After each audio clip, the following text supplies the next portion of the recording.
June 27th. North Idaho is hot today. North Idaho is more like it.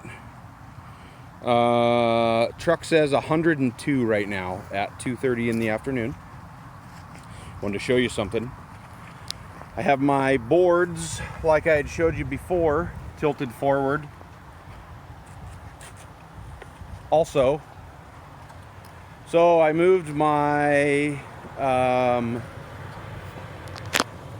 outer boards, my telescopic covers, slanted them forward, like I showed you in my last video, kind of the way that they are. But they're all coated with galvanized, right? And so that stuff's just a burner. This silver lid on there is just a burner, so I took out extra. Just pieces of lumber they had sitting around, and extra lids. I have some migratory lids that I put on top of them to shade that hot tin roof from the sun. But I also came through last night and I put shims in. See these little 1/2-inch shims that I put in here, right here? Yeah, right? See? Look at these bees fanning from this cool weather, from this shade right here, trying to bring in any heat, any cool air they can. Just working, but I shimmed my inner covers right here. I shimmed them also so that there was more ventilation for them. But the biggest thing, so this is the south yard. I am going to run up to the north yard also. I wanted to show you something. So as hot as it is, and it's going to get hotter, they say by Tuesday and Wednesday, it's supposed to be like, today's Sunday, May 27th. They say Tuesday and Wednesday, it's supposed to be like 108 degrees. Something going on here. I see a bunch of bees down here on the ground freaking out. I wonder if they got into some kind of spray. I see, oh yeah, I do see a handful of them. Anyway, so normal traffic, right? We got girls fanning on the inside of the colony. Normal traffic, right? Girls fanning in there, right? But all normal traffic. But let's look. Slatted rack, slatted rack, slatted rack. Okay, let's come over here. Start down this line. Normal traffic, slatted rack. Normal traffic, slatted rack. By the way, that was the hive that swarmed, and I found the queen. Got a little queen in here, so that's good news. Normal traffic, slatted rack. Okay, here we go. The Nordman swarm, the only hive that I have that doesn't have a slatted rack on. Normal traffic, but everyone's going in up top because no slatted rack, and look at all the fanning out here. Look at how much hotter it keeps this hive. It's the only hive that I have that doesn't have a slatted rack on it. Just thought you guys would find that interesting. They have water. I put a big old water bucket out right there for them. Oddly enough, they're getting their water from somewhere else, and I don't know where.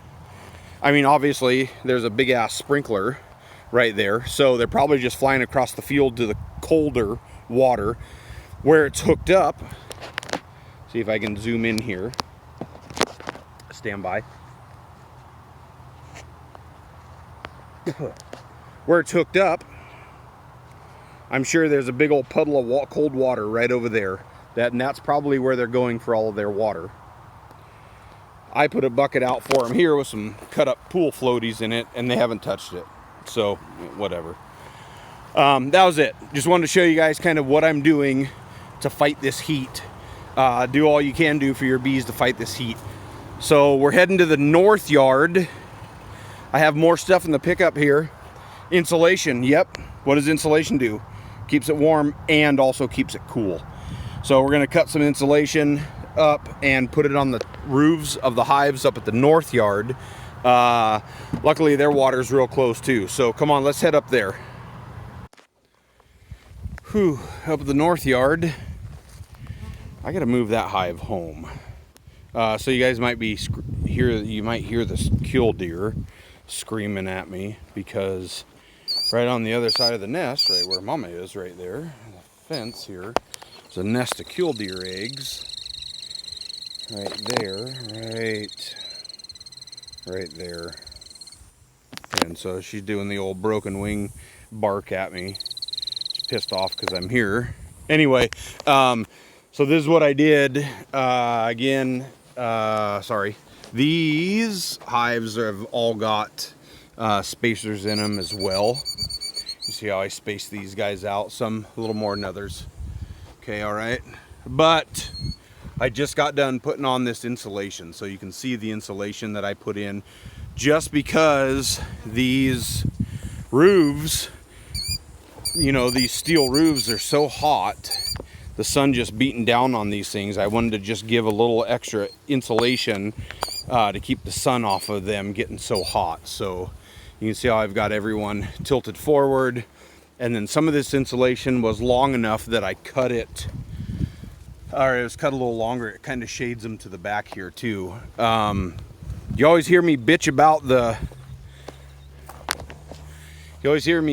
wind up on the prairie, but I ain't bitching about it today, man. I'll take any little breeze I can get, as hot as it is. 102 or more, and it's going to be way hotter than that in the next couple of days. Though they're talking about 10 days of triple digits right now. I didn't see it going below 99 until the weekend after the 4th. Oh my God. So do what we can to keep our bees happy and healthy, I guess. Luckily, again, the farmer's got the irrigation there, so he's helping me out too. I'm gonna have to give him a couple jars of honey for helping to keep my bees watered. It's that pond, he's got that irrigation pond right there next to that. It's a top to a dry well. See if I can zoom in here. There, right there it is. And there's just a pond of cold, nice cold water, 100 feet from my hives. So that's good. Anyway, that's what I got, you guys. Appreciate you watching. Keep watching, because I'll be making more in beautiful North Idaho.